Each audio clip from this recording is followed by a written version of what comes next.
चलिए, good morning everyone. कैसे हैं आप सभी? सबसे पहले तो सॉरी वेट करने के लिए आप लोगों को। शुक्र है आप लोग कह रहे हैं कोई नहीं, वरना दूसरे बैच में तो फाइन मांग लेते हैं, लेट आने का फाइन दो भाई। अभी मांग रहे हो?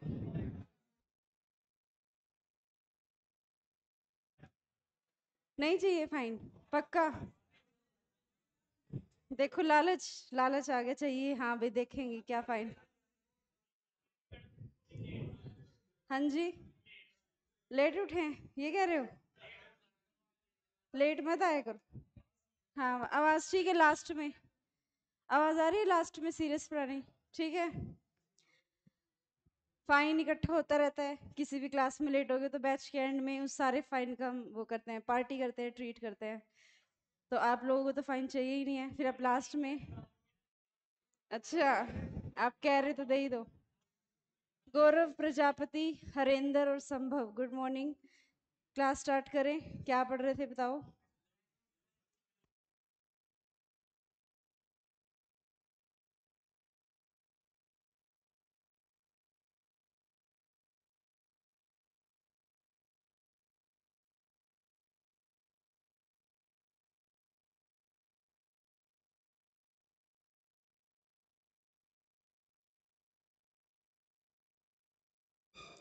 चलिए, सबसे पहले टॉपिक का नाम लिख लिया हमने, डाइजेस्टिव सिस्टम। जो हमारा थोड़ा वो टाइम वेस्ट, जितना भी वेस्ट हुआ है, तो हम कोशिश करेंगे टाइम वेस्ट ना करके डायरेक्ट टॉपिक को हम स्टार्ट करें। नाम से ही समझ में आ रहा है, बहुत ही इजी सा, सिंपल सा और इंटरेस्टिंग सा चैप्टर मैंने स्टार्ट किया सबसे पहले। धीरे धीरे हम लेवल को बढ़ाएंगे, थोड़े से डिफिकल्ट चैप्टर्स भी आएंगे, बट पहले एक फ्लो बना लेते हैं थोड़ा सा, उसके बाद हम उस चैप्टर्स पे भी जाएंगे। डाइजेस्टिव सिस्टम से क्या समझते हैं कि एक ऐसा सिस्टम जो आपके खाने को डाइजेस्ट करता है, पचाता है। आपने सुबह ब्रेकफास्ट किया या नहीं किया? किया। तो जो भी आपने खाया, क्या बना था आज? हाँ, तो वो देखो, ब्रेड पकोड़े आपने आज खाए हैं, तला हुआ आपने खाया है। ना जाने कितना सारा उसके अंदर क्या होगा, फैटी एसिड्स, ऑयल। हाँ, वो तो चलो ठीक है, वो तो है ही, लेकिन जब उनको पकोड़, जो भी ब्रेड पकोड़े, उनको उठाकर किसी ने आपकी प्लेट में रखा होगा, आपकी प्लेट से आपने खाया होगा, तो उनके ऊपर ना जाने कितने सारे बैक्टीरियाज लग गए होंगे। नहीं?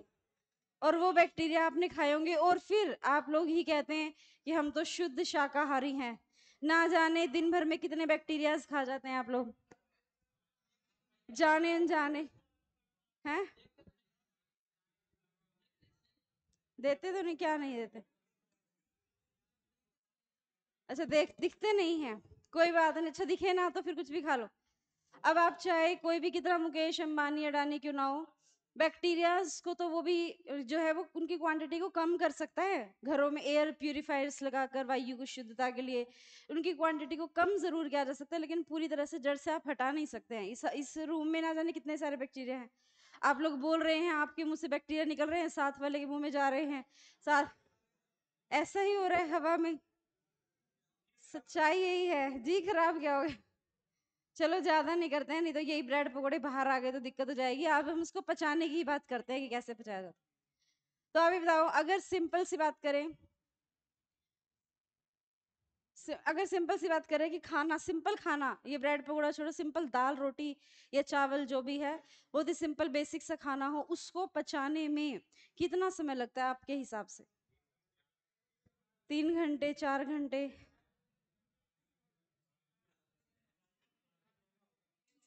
3 से 5 क्या दिन? घंटे? अच्छा, 18 घंटे। 4,000? 3 से 4?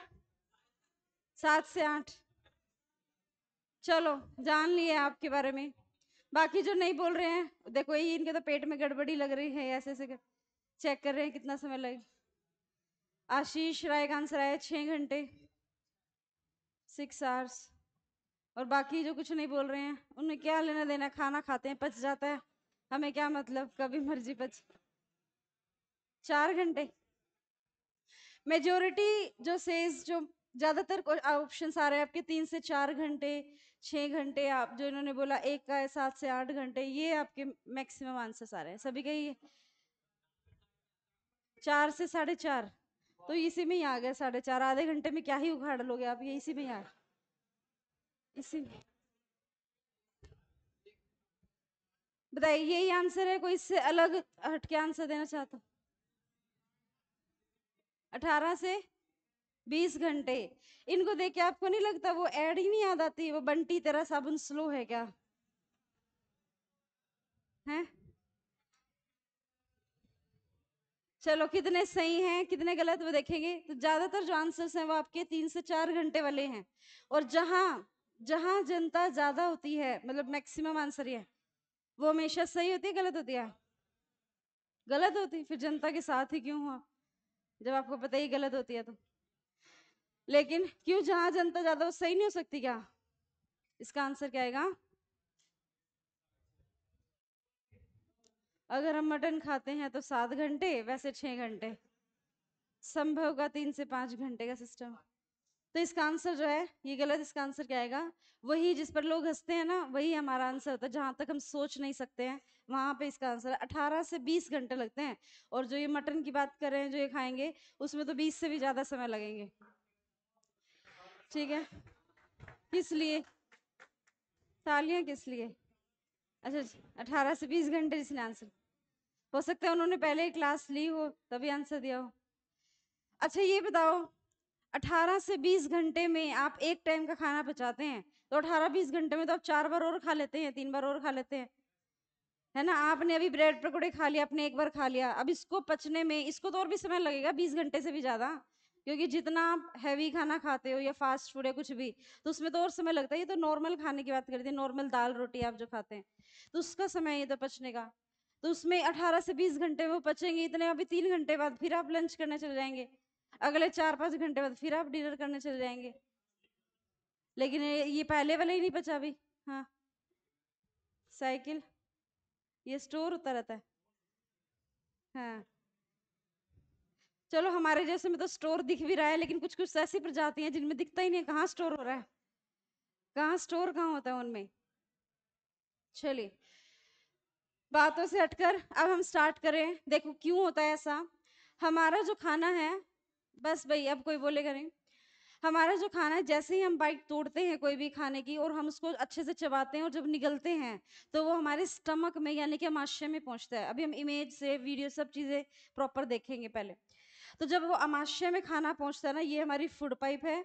फूड पाइप्स होते हुए इस तरह से अमाशय में जब वो खाना जाता है, तो यहीं पे रखा रहता है खाना लगभग 3 से 4 घंटे।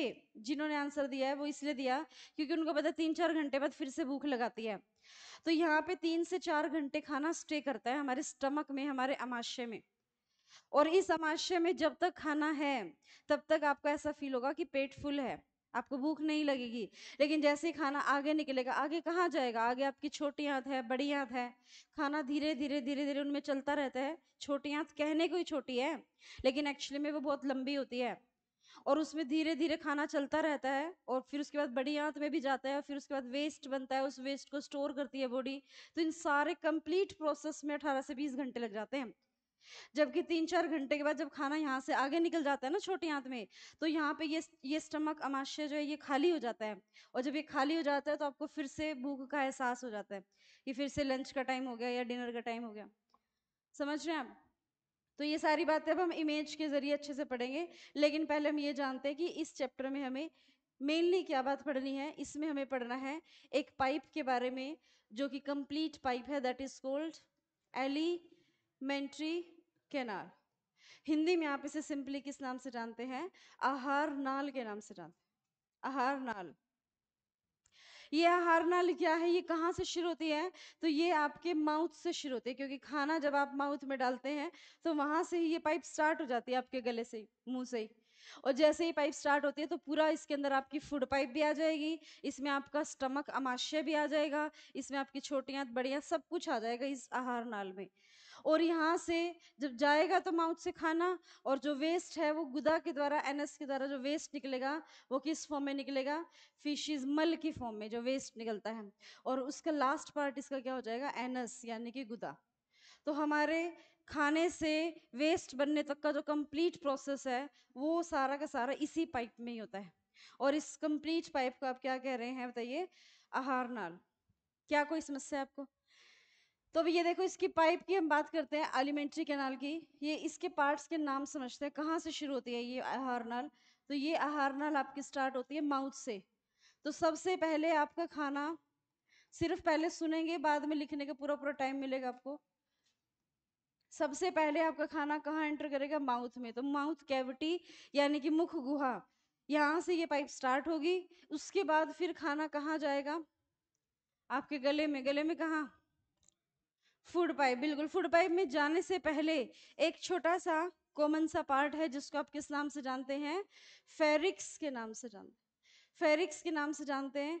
हिंदी में इसको आप फेरिक्स के अलावा एक और नाम से जानते हैं, क्या? ग्रसनी के नाम से भी जानते हैं, ग्रसनी।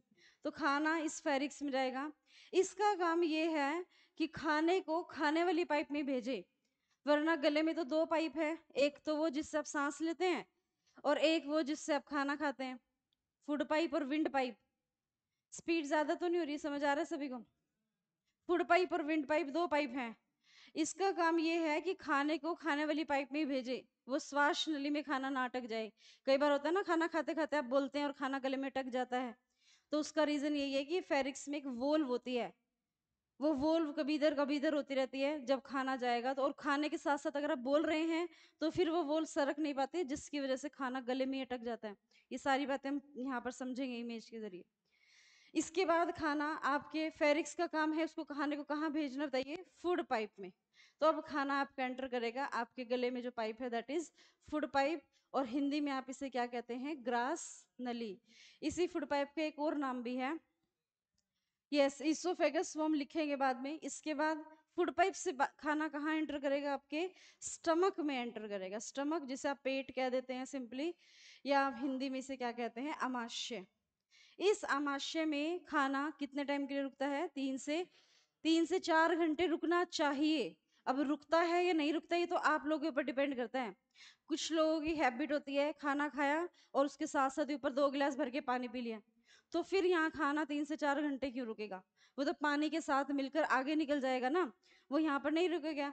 और यहाँ नहीं रुकेगा तो उसका पाचन नहीं होगा, क्योंकि यही वो जगह है जहाँ पे बहुत स्ट्रॉन्ग एंजाइम या एसिड बनते हैं, है ना? HCl आपने सुना होगा, एसिडिटी कई बार हो जाती है, तो वो एसिड के बढ़ जाने से हो जाती है।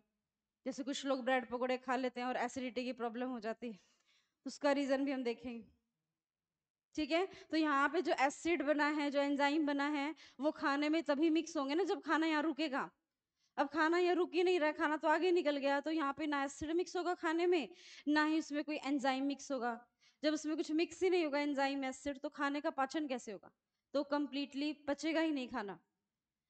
देखो, स्टेप बाय स्टेप हमारी पूरी बॉडी ऐसे बिल्कुल वेल ऑर्गेनाइज्ड है, हर एक चीज बिल्कुल स्टेप बाय स्टेप है।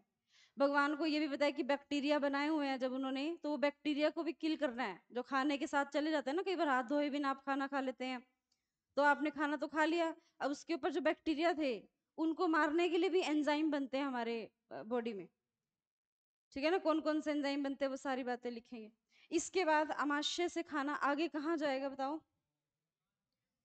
यस, सबसे पहले खाना एंटर करेगा छोटी आंत में, स्मॉल इंटेस्टाइन। स्मॉल इंटेस्टाइन को हिंदी में आप सिंपली छोटी आंत, जो कि मैंने आपको बोला कि छोटी आंत कहने के लिए ही छोटी है, लेकिन एक्चुअली में ये क्या होती है? लंबी होती है। इसको छोटी इसलिए कहते हैं क्योंकि इसकी चौड़ाई कम होती है।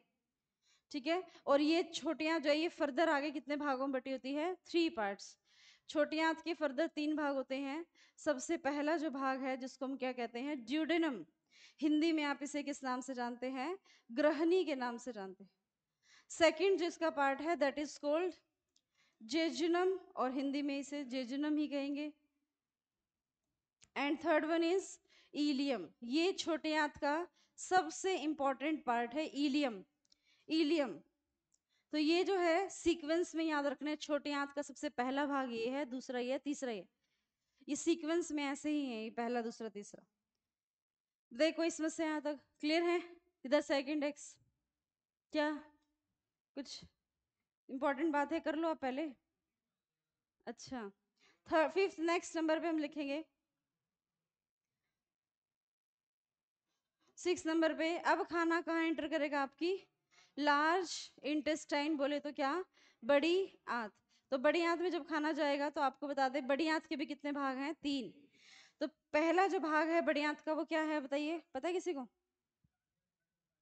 वो कार्डियक और पाइलोरिक पार्ट इसके हैं, स्टमक के हैं, अमाशय का अगला और पिछला भाग जो होता है वो स्टमक के पार्ट होते हैं, कार्डियक पार्ट और पाइलोरिक पार्ट।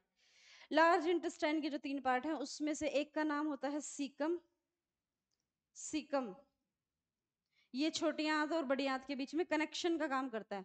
छोटी आंत से खाना बड़ी आंत में जाएगा। यही वो भाग है जहां पर छोटी सी क्या पाई जाती है, अपेंडिक्स पाई जाती है। नाम सुना होगा सभी ने अपेंडिक्स का, लेकिन वो अपेंडिक्स कहाँ होती है, वो यहीं पर इसके साथ जुड़ी होती है, बड़ी आंत के सबसे पहले वाले भाग के साथ। छोटी सी होती है स्ट्रक्चर अपेंडिक्स, कोई यूज नहीं है उसका बॉडी में।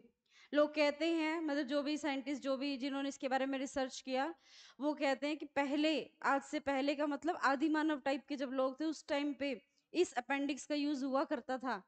क्योंकि वो आदि मानव जो होते थे कुछ भी कच्चा घास फूस मांस कुछ भी खा जाते थे, सब कुछ पचा जाती थी उनकी बॉडी। तो उस टाइम पे अपेंडिक्स का योगदान रहता था, ऐसे ही कहते हैं। अब रहता था नहीं रहता था किसी ने थोड़ी ना देखा है उस टाइम पे, बट ऐसा बोला जाता है। लेकिन आज की डेट में इसका कोई यूज नहीं है। और अपेंडिक्स से सिर्फ एक ही क्वेश्चन बनता है पेपर में, हमारी बॉडी का वेस्ट ऑर्गन, ये इंग्लिश में वर्ड आता है वेस्टिजियल ऑर्गन, हिंदी में इसे कहते हैं अपशिष्ट अंग, जो है वो कौन सा है, अपेंडिक्स। फिर भी अपेंडिक्स में पेन होता है, क्यों बताओ?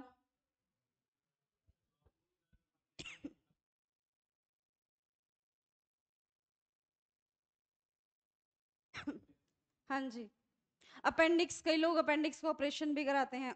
अपेंडिक्स का दर्द होता है, उसका रीजन क्या है? उसका रीजन ये है, जब खाना, यस, जब खाना छोटी आंत से बड़ी आंत में जाता है ना, तो बड़ी आंत में सबसे पहले सीकम है। तो अपेंडिक्स में ना कई बार खाने का कुछ अंश, कुछ पार्टिकल जो होता है वो अपेंडिक्स के अंदर फंस जाता है, मतलब चला जाता है अपेंडिक्स में। लेकिन अपेंडिक्स में अब चला तो गया, वापिस आने का कोई रास्ता नहीं उसमें से। गलती से उसमें चला तो गया है खाना, लेकिन अब वापिस आने का तो कोई सिस्टम नहीं है उसमें। जब नहीं है तो उसमें ही खाना वहीं पड़े पड़े सड़ने लग जाता है। और बैक्टीरिया तो होते हैं खाने के साथ, वो वहां पर क्या होते रहते हैं उसको, और वहां पे उसको गलाते रहते हैं खाने को, वहां पे सारा का सारा डीकम्पोजिशन, डीकम्पोजिशन समझते हैं, अपघटन कर देते हैं उसका। और वहां पे धीरे धीरे इन्फ्लेमेशन होना स्टार्ट हो जाता है, एक तरीके से बैक्टीरियल इन्फेक्शन होना स्टार्ट हो जाता है अपेंडिक्स के अंदर।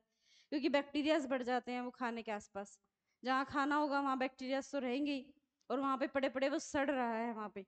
और उस अपेंडिक्स की दीवारों पर वो चिपक गया है खाना, और उससे एक पपड़ी सी जम गई है, और बैक्टीरियाज का इन्फेक्शन फैल गया, जिससे अपेंडिक्स फूल जाती है, स्वेलिंग हो जाती है। तो उसके फटने का भी डर रहता है, इसीलिए लोग उसको ऑपरेशन करवा कर उसको निकलवा लेते हैं अपेंडिक्स को। समझ रहे हैं? तो अपेंडिक, और कुछ लोग तो ऐसे होते हैं जिनका कहीं आसपास का ऑपरेशन हो रहा होता है ना, तो डॉक्टर उन्हें सजेस्ट करते हैं कि आपका ऑपरेशन तो हो ही रहा है, तो उनको अपेंडिक्स की कोई दिक्कत नहीं है, लेकिन ऑपरेशन तो हो ही रहा है तो लगे हाथ अपेंडिक्स भी निकलवा लो, क्योंकि इसका कुछ यूज तो है नहीं, लेकिन इन केस आगे चलकर अगर देगी तो ये प्रॉब्लम ही क्रिएट करेगी। तो ऐसे भी कुछ लोग निकलवा लेते हैं, जब ऑपरेशन हो रहा होता है तो साइड बाय साइड अपेंडिक्स भी निकलवा लेते हैं। तो इसके बारे में भी हम देखेंगे। उसके बाद बड़ी आंत का जो दूसरा भाग है, जिसको आप किस नाम से जानते हैं, कोलोन के नाम से जानते हैं। कोलोन, जैसे छोटी आंत में इंपॉर्टेंट है इलियम, ऐसे बड़ी आंत में कोलोन। और लास्ट थर्ड पार्ट जो है इसका, वो कौन सा हो जाएगा, अपेंडिक्स का, लार्ज इंटेस्टाइन का थर्ड पार्ट, इसको हम किस नाम से जानेंगे बताओ, रेक्टम। रेक्टम, और हिंदी में आप इसे सिंपली कहेंगे क्या, मलाशय। ये वही भाग है जहां पर सारा खाना अच्छे से पच कर सब काम होने के बाद लास्ट में फाइनली क्या बन जाता है, मल बनता है, वेस्ट बन जाता है। और उस वेस्ट को यहाँ पर बड़ी आंत का जो सबसे लास्ट भाग है ना, इसमें कुछ समय के लिए क्या किया जाता है, स्टोर किया जाता है। और लास्ट में फिर फाइनली इस वेस्ट को किसके द्वारा, एनस यानी कि गुदा के द्वारा शरीर से एक्सक्रीट आउट कर दिया जाता है, बॉडी से रिमूव कर दिया जाता है। तो आपका खाना जो माउथ सेंटर करता है यहाँ से और कहाँ तक, गुदा तक, ये जो कंप्लीट पाइप है, इस पूरी की पूरी पाइप को ही आप क्या नाम दे रहे हैं बताइए, this is known as elementary canal. Elementary canal यानी कि आहारनाल, ये पूरी पाइप है आपके माउथ से लेकर एनस यानी कि गुदा तक। समझ में आया सभी को? रिपीट करना है, माथे पकड़ लिए इन्होंने तो। समझ में आ गया है? नींद तो नहीं आ रही है? आप ही बताओ, इसको लिखने से पहले एक क्वेश्चन का आंसर दे दो, फिर आप इसको लिख लेना। सीधे होके बैठो। ठीक हो तुसी? हैं? कोई दिक्कत है? कोई कुछ आदे ਤੁਹਾਨੂੰ? कोई छेड़ दे ਤੁਹਾਨੂੰ ਇੱਥੇ? हैं? क्या कह रहे हैं? ये भी पंजाब से हैं, हरियाणा से हैं, तो ये हरियाणवी बोलते हैं, आप पंजाबी, समझ आ जाती है दोनों को? सिखा दी? इन्होंने नहीं सिखाई आपको पंजाबी? आती है तुसी मुसी हैं? थोड़ी, अच्छा। चलो, और हरियाणवी पूरी समझ में आ जाए है थारे? हैं? ठीक है, चलो बढ़िया है, धीरे धीरे समझ जाओगे। अभी तो कितना टाइम हुआ आपको? एक दो हफ्ते ही हुए? 2.5 हफ्ते हो गए? तीसरा चल रहा है क्या? तीसरा तीसरा हफ्ता चल रहा है, अच्छा। यहाँ पे बैच शुरू हुए, पूरा कंप्लीट सेंटेंस क्या करो ना। कभी आप कह रहे कि छेड़ रहा है, कभी आप कह रहे तीसरा चल रहा है, तो ऐसे थोड़ा सा। चलो, अब तो नींद नहीं आई आपको? हाँ, वाक्य पूरा करें। अभी बताओ, एक लास्ट क्वेश्चन जो मैं आपसे पूछ रही हूँ कि इस पूरी की पूरी पाइप की लंबाई पूछ ली जाए आपसे। What is the length of alimentary canal? आहार नाल की लंबाई 10 सेंटीमीटर किसकी है? 10 सेंटीमीटर तो आपकी फुट पाइप भी नहीं है अकेली।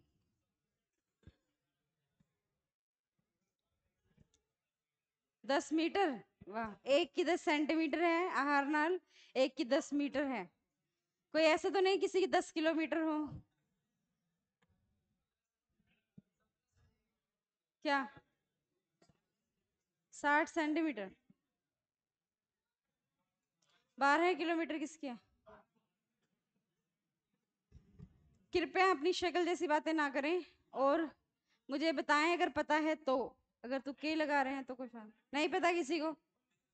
कुछ लोग तो, आप जैसे किसी बैच में पूछो, कुछ लोग तो ऐसे बताते हैं 1 2 3, 3 बिलांद है बस, ऐसे। तो अब तो ऐसे नहीं है, हैं? 178 सेंटीमीटर। देखिए, अभी तक किसी का आंसर सही नहीं है सिवाय एक के। एक आंसर तो सही आया है, बाकी सब सेंटीमीटर वाले अपने सेंटीमीटर्स को संभाल कर रखें, बिकॉज 10 मीटर जिन्होंने बोला था वो करेक्ट आंसर है। इस इसका जो एग्जैक्ट आंसर है, सुनिए क्लास, एग्जैक्ट आंसर है 9 to 10 मीटर इसकी लंबाई होती है। लेकिन अगर आपसे फीट में पूछे तो कितने फुट होती है? हाँ, अब आप सोचोगे हमारी खुद की हाइट तो 5 से 6 फुट के बीच में होती है, और इसकी लंबाई जो 30 से 33 फीट है, यानी कि 5 गुना ज्यादा है, 6 गुना, है ना? तो 5 फुट है अगर किसी की, तो 5 6 30, यानी कि 6 गुना ज्यादा है। तो आप ये बताओ कैसे, ऐसे कैसे हो सकता है 30 से 33 फीट? कोयल, यस, वो पूरी पूरी जो छोटियां होती है ना, ऐसे कोयल की फॉर्म में पूरी पूरी फुल्ली पैक्ड होती है। तो इसके बाद इसकी इमेज देख लेते हैं। तो पहले ये लिख लीजिए आप, इसमें कुछ पूछना है, रिपीट करना है तो बता देना। कौन सा? स्मॉल इंटेस्टाइन के पार्ट्स?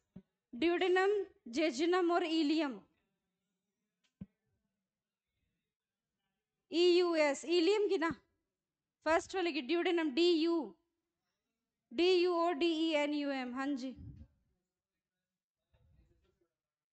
सबसे बड़ा पार्ट इलियम होता है, छोटी आंत का। लार्ज इंटेस्टाइन में कोलोन होता है, लार्जेस्ट पार्ट। लिखवा देंगे, सारी बातें लिखवाएंगे एक एक करके। अब हमें इस चैप्टर में यही पढ़ना है। अभी तो ये सिर्फ चैप्टर का इंट्रोडक्शन दिया आपको, चैप्टर तो अब स्टार्ट होगा आपका, अभी स्टार्ट ही नहीं हुआ है। हाँ, स्टार्ट ही नहीं हुआ अभी। टेंशन हो गई है सरदार जी को कि ये थे, हैं? अभी तो सिर्फ नाम नाम लिखे हैं आपने सारे एक तरीके से। अब एक एक करके सबकी हेडिंग डालेंगे और इनके बारे में पढ़ना शुरू करेंगे। ये तो अभी से ही घबरा गए हैं, हैं? घबराना नहीं, बस इतना ही जिगरा है तभी तो। रहने दो, ज्यादा कह दिया तो रोने लग जाएंगे, फिर ये पंजाब जाने का सोचेंगे। ऐसा है? पंजाब से कोई भी नहीं आया है आपके साथ? अकेले ही आए? गर्ल्स कैंपस में भी नहीं आए कोई? नहीं, जैसे कईयों क्या रहते हैं साथ में सिस्टर आ जाते हैं, या फिर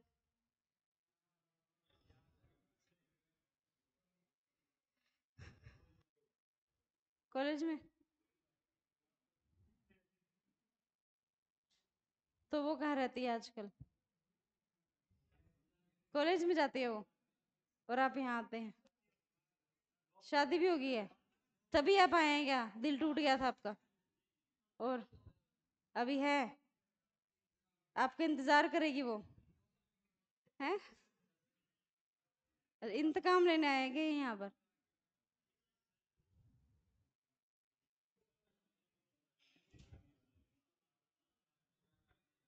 अच्छा, तभी आप उससे फोन पे बात करते हैं जब भी आप फ्री होते हैं?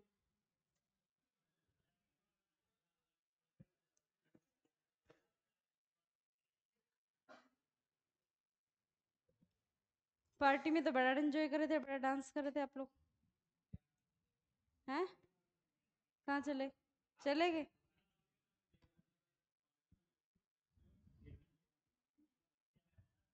देखा नहीं गया? क्यों? खाना खाने? अच्छा।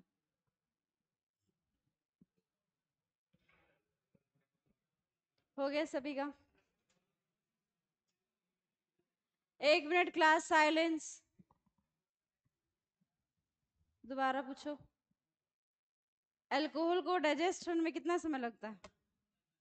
अब सारे, हाँ, नाइस क्वेश्चन, बड़ा पसंद आया तुम्हें क्वेश्चन। अल्कोहल क्या डाइजेस्ट हो गया? अल्कोहल में तो अपने आप ही एसिड होता है, लिक्विड होता है, लिक्विड को तो ज्यादा समय नहीं लगता है। आप देखते हो कई बार फीवर होता है या बीमार होते हो आप लोग, तो उस टाइम पे ग्लूकोज की बोतल चढ़ाते हैं। कोई भी लिक्विड जो है वो इसलिए दिया जाता है क्योंकि लिक्विड जो है, जैसे बीमार होते हैं जूस पीते हैं कोई मौसमी का किस चीज का, लिक्विड तो जल्दी डाइजेस्ट हो जाता है 2-4 घंटे में ही, क्योंकि वो सीधा सीधा जाएगा, इतना टाइम नहीं लगाएगा। सॉलिड होता है, उसको धीरे धीरे धीरे धीरे टाइम लगता है निकलने में। और ये अल्कोहल तो लिक्विड तो है ही, लेकिन लिक्विड के साथ साथ इसमें एसिड भी है ना? तो ये ऑटोमेटिक है, तो डाइजेस्ट का मतलब ये कहना चाह रहे हो आप कि नशा कितने टाइम तक रहता है ये? है? आपकी आवाज ही नहीं आ रही है। 1 मिनट साइलेंस हो जाए। हाँ।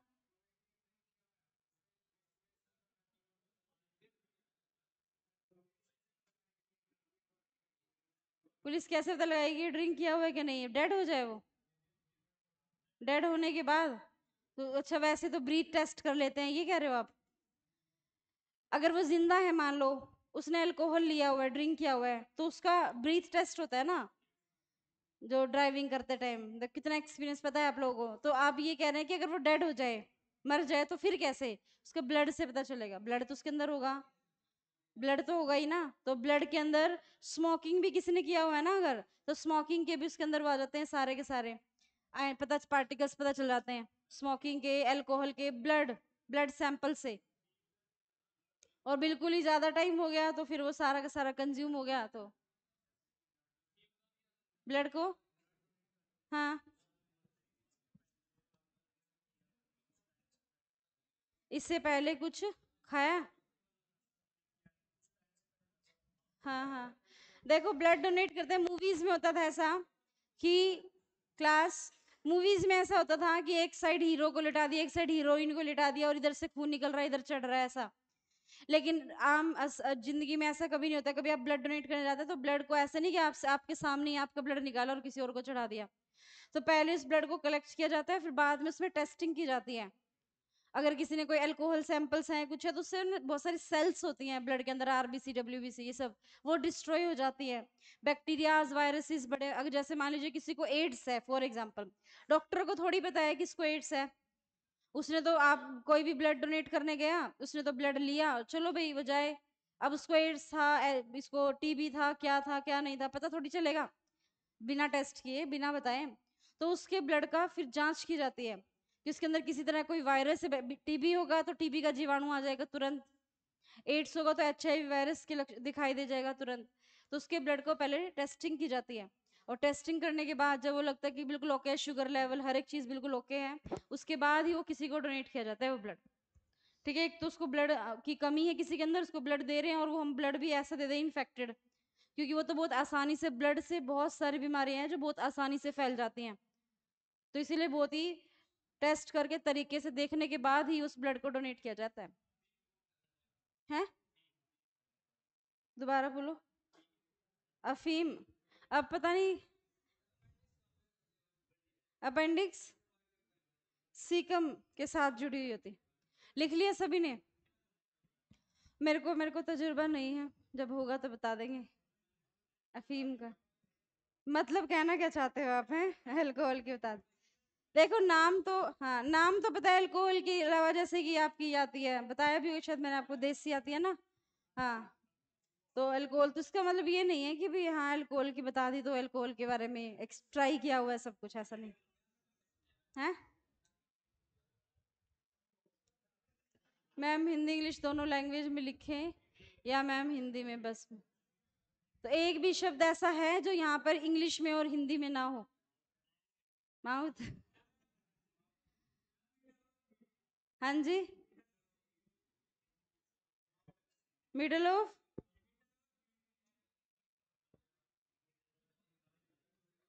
समझ नहीं आया। मीटर और फीट? अच्छा, इंग्लिश में लिखा हुआ है ये बता रहे हैं? मीटर और फीट क्या? अच्छा, चलो को थैंक यू। नहीं मैम, ये बोल रहे हैं कि दोनों में लिखें, तो दोनों में ही लिखा है। हो गया सभी का? हेडिंग डालेंगे माउथ कैविटी। सबसे पहले हम बात करते हैं माउथ कैविटी। सांप पता है आपको कहां से निकला था? सांप अभी बाहर था ना, इतना बहुत बड़ा सांप था, डेड था। हाँ अभी तो मैं लेट हो गई थी ना, तो तब अभी आई थी तब। तो आप यहाँ से तो नहीं था ना, कहीं से नीचे से ही?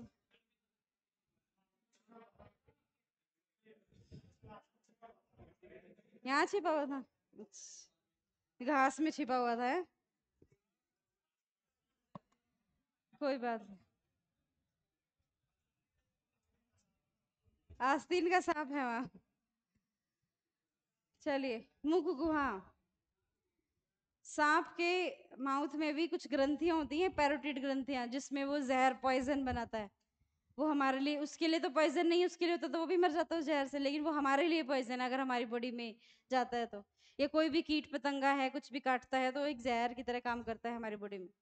तो वो पढ़ेंगे, बट पहले हम माउथ के बारे में देखते हैं कि मुख गुहा में क्या क्या पढ़ना है। सबसे पहले आप खाना आपके सामने रखा है एक प्लेट में, और उस खाने में आपने एक बाइट तोड़ी और आपने उसको माउथ में डाला। जैसे ही, तो जैसे ही माउथ में डाला तो आपके माउथ में सबसे पहले क्या काम करेंगे? आपके टीथ, आपके दांत उसे अच्छे से चबाना शुरू करेंगे। और जब दांत चबा रहे होंगे तो साथ साथ आपकी जो जीभ है वो भी उसमें क्या मिक्स कर रही होगी? सलाइवा, लार। और उसका टेस्ट पहचान रही होगी कि आपने जो खाया है वो मीठा है, खट्टा है, कड़वा है, नमकीन है, कैसा टेस्ट है। अब उसको बता रहे हैं कैसा टेस्ट है। पता ही नहीं है किस चीज की बात कर रहे हैं, वो तो उनको बताओ किसकी बात कर रहे हैं। तो इसमें हमें टीथ के बारे में पढ़ना है, माउथ कैविटी में। और टीथ के अलावा आपको आपकी टंग यानी कि जीभ के बारे में पढ़ना है, और आपकी सलाइवा यानी कि लार के बारे में पढ़ना है। ठीक है, तो हम सबसे पहले टीथ यानी कि दांत जो है इसके बारे में बात करते हैं। माउथ में यही तीनों चीज आती हैं, हमारे टीथ, हमारी टंग और हमारी सलाइवा। तो सबसे पहले हम दांतों के बारे में स्टार्ट करते हैं पढ़ना। अब पहले सुन लेंगे एक बार, लिख लेना बाद में। जो हमारे मनुष्य के, जो मानव के जो टीथ होते हैं वो कैसी प्रवृत्ति के होते हैं? ऑप्शन ऑप्शन आते हैं आपके, होमोफोडेंट, डाइफोडेंट, हिट्रोफोडेंट या ट्राइफोडेंट। होमोफोडेंट। और आपका फेस ऐसा स्माइलिंग है या स्माइल करते रहते हैं, अंदर से खुश रहते हैं? अच्छा।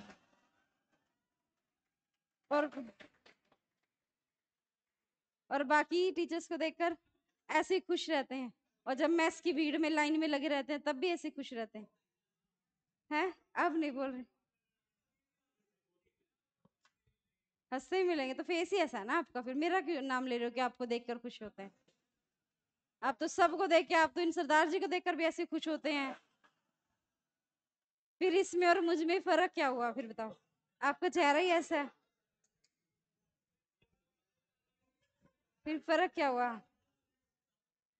नहीं, यही तो है ना, आप सोते सोते भी ऐसे ही फेस रहता है क्या? वो आता नहीं था, वो कौन था, वो आता नहीं नोबिता वाला, नोबिता, एक और भी तो था वो बड़े ऑटो वाला, वो कौन था वो? शिनचैन। सुनियो नहीं, शिनचैन। बस भाई अब सारे देखो देख रहे हैं, आपको कंपेयर कर रहे हैं नोबिता से। नोबिता यहाँ है तो शिजुका कहाँ है, पता है? नहीं, जियान कहाँ है? डाइफोडेंट। चलो अभी सब मिल जाएंगे यहीं पर ही, डोरीमोन भी मिलेगा, जियान भी मिलेगा, नोबिता भी मिलेगा, शिजुका नहीं मिलेगी यहाँ पर, है ना, बाकी सब मिलेंगे। क्योंकि यहाँ है ही, चारों तरफ देखोगे वहां, यहाँ पे आपको चारों तरफ।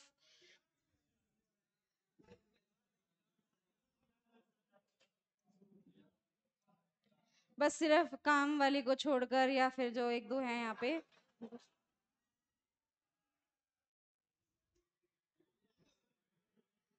डाइफोडेंट, क्या मतलब होता है डाइफोडेंट का? चलो अब थोड़ा सीरियस होकर पढ़ लें। डाई से समझ में आता है दो, और फोडेंट वर्ड जो है टीथ के लिए यूज किया जाता है। यानी कि हमारे जीवन में हमारे जो टीथ हैं वो कितनी बार उगते हैं? जनरली 2 बार। तो 2 बार उगने वाले, ये इसका मीनिंग है। और 2 बार तो उगते हैं, लेकिन एक बार जो होते हैं उसको आप क्या कहते हैं? एक बार जो उगते हैं दैट आर मिल्क टीथ, दूध के दांत होते हैं। और इन्हीं टीथ को ही आप और किस नाम से जानते हैं? टेम्पोरेरी टीथ कहते हैं। टेम्पोरेरी, क्या हुआ? हाँ, टेम्परेरी टीथ, जिसे आप हिंदी में अस्थाई दांत कहते हैं। अस्थाई होते हैं ये, लेकिन जो स्थाई हैं वो कौन से होंगे? They are permanent teeth. तो ये जो परमानेंट टीथ हैं, दीज आर स्थाई दांत, परमानेंट टीथ। ये संख्या में कितने होते हैं? सभी जानते हैं कितने होते हैं, बताइए? 32। लेकिन ये कितने होते हैं दूध के दांत? 28 या 20?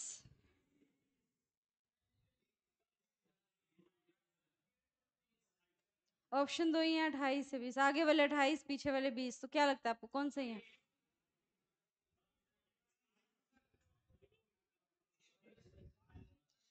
इसका आंसर आएगा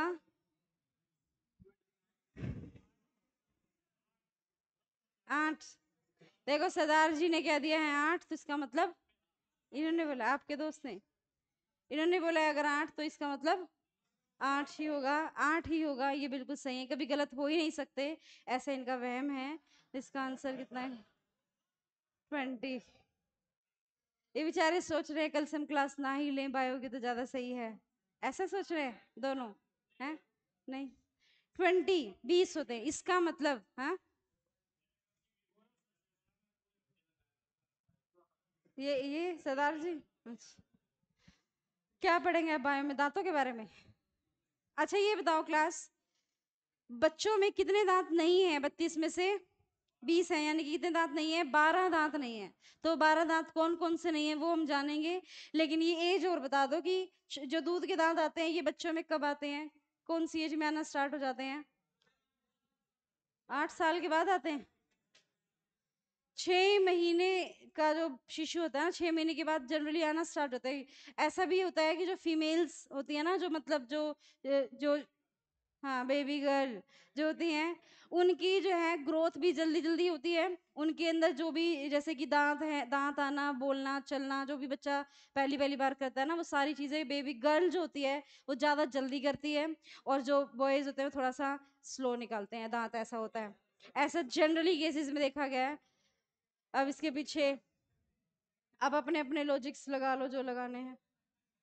6 महीने में आने स्टार्ट हो जाते हैं, और लगभग 6 साल तक जो रहते हैं बच्चों में, वो कौन से दांत होते हैं? दूध के दांत। 6 साल के बाद ये गिरने स्टार्ट हो जाते हैं, और फिर जो आएंगे आफ्टर 6 ईयर के बाद अप टू लाइफ तक, वो कौन से दांत होंगे? परमानेंट टीथ होंगे। ठीक है, तो 32 दांत हैं, परमानेंट हैं। कितने कितने हैं, इसका फॉर्मूला क्या है, ये सारी बातें करेंगे। एक बार इसको लिखो, इसी के अंदर इसके फॉर्मूले की बात करते हैं। कोई ऐसा तो नहीं है जिसके अभी तक दूध के दांत गिरे ना हो? परमानेंट ही है सभी के। 32 की 32 हैं। ये तो कुछ ज्यादा ही पीछे पड़े हुए हैं इसके।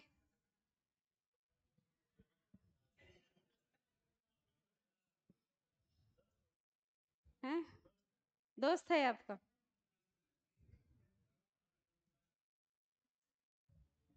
दोस्त दोस्त कह के कुछ भी कह लो। हैं, हाँ जी, सबसे लास्ट में। काफी सीरियस लग रहे हैं आप, ठीक है आप? हैं, ऐसे ही रहते हैं आप, ये हंसते ही रहते हैं और आप ऐसे सीरियस रहते हैं। हर तरह के जीव हैं इस पृथ्वी पर, इससे ये भिन्न भिन्न तरह के प्राणी पाए जाते हैं, पता चलता है। यहाँ पर सबसे दूर से कौन आया हुआ है? सबसे दूर से कनाडा से। कौन है कनाडा? कर्नाटक। 1 मिनट, कहाँ से?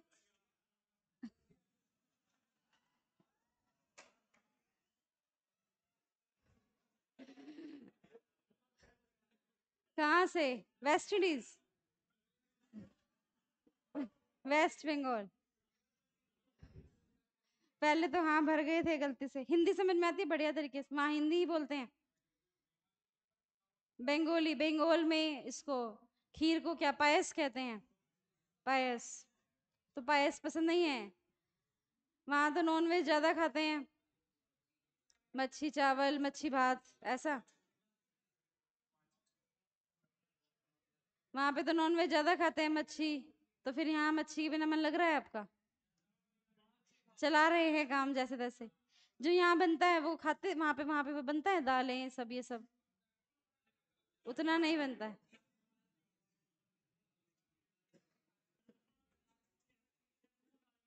और कोई यहाँ पे कर्नाटका से भी है? कौन है कर्नाटक से? आप हैं? सरदार जी कनाडा से हैं। क्यों बेचारे के पीछे पड़े हुए हैं? लिख लिया होगा, आई थिंक 2 बातें लिखनी थी। लिख लिया? 1 मिनट। चलो इधर ये 1 मिनट लिख रहे हैं, इतने आप 1 मिनट सुनिए इधर। हमारे जो टीथ है ना, टीथ, इसका फॉर्मूला भी होता है, डेंटल फॉर्मूला, जिसे आप हिंदी में क्या कहते हैं? दंत सूत्र। दांतों का फॉर्मूला भी होता है। अब दांतों का फॉर्मूला समझने के लिए आपको ये भी पता होना चाहिए कि हमारे जो माउथ है उसमें कितने टाइप के टीथ होते हैं? 4 टाइप। शेप के आधार पर और उनके काम के आधार पर 4 प्रकार के होते हैं। कौन कौन से होते हैं वो देखेंगे। पहले हम फॉर्मूला लिखते हैं, ICPM 22102। ठीक है, ये क्या है अभी समझाते हैं इसको। दूसरा है ICPM 2123। अब पहले तो ये ICPM क्या है इसको समझते हैं। ICPM की फुल फॉर्म लिख लेते हैं। आई से कौन से दांत होते हैं? इंसीजर्स, हिंदी में आप इन्हें कहते हैं कृंतक दांत होते हैं। सी से कौन से होते हैं? कैनाइंस, बोले तो रदनक। पी से प्री मोलर्स, प्री मोलर्स को आप हिंदी में कहते हैं अग्र च वर्णक। एंड एम से मोलर्स। तो ये 4 टाइप की टीथ हैं। अभी इनकी इमेज देख लेते हैं पहले, चारों में क्या डिफरेंस है इमेज के जरिए देख लेते हैं, और इन चारों के काम में क्या है वो भी देख लेते हैं, और ये फॉर्मूला क्या है वो भी देखते हैं। इसको लिखिए, फिर मैं नेक्स्ट स्लाइड कर रही हूँ। संभव भावनाएं तो आपकी सच्ची हैं, बट स्पेलिंग्स गलत हैं, करेक्ट कर लें। तब इनको जरूर जानना है क्या लिखा है। आप पहले भी किसी बैच में थे? 10 और गैलेक्सी में? अच्छा, कौन सी? सोनीपत, पानीपत? सोनीपत ब्रांच।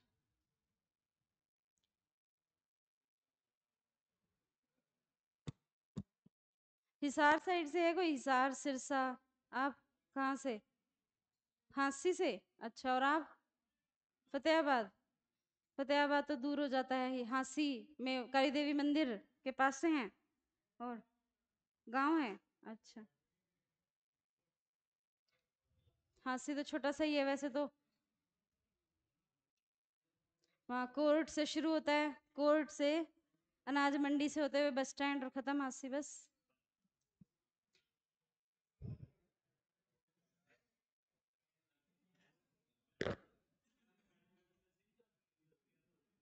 क्या कह रहे हैं? हाँ, सी सार भी वहाँ भी टीच किया ना, वो इन्होंने गैलेक्सी का नाम लिया ना, तो ध्यान आया कि वहाँ भी दृष्टि क्लासेस के नाम से कैंपस था। दृष्टि हो गया हो तो हम आगे बढ़े। देखिए अब इन चारों टीथ में क्या डिफरेंस, अब कोई लिखता हुआ नजर ना आए।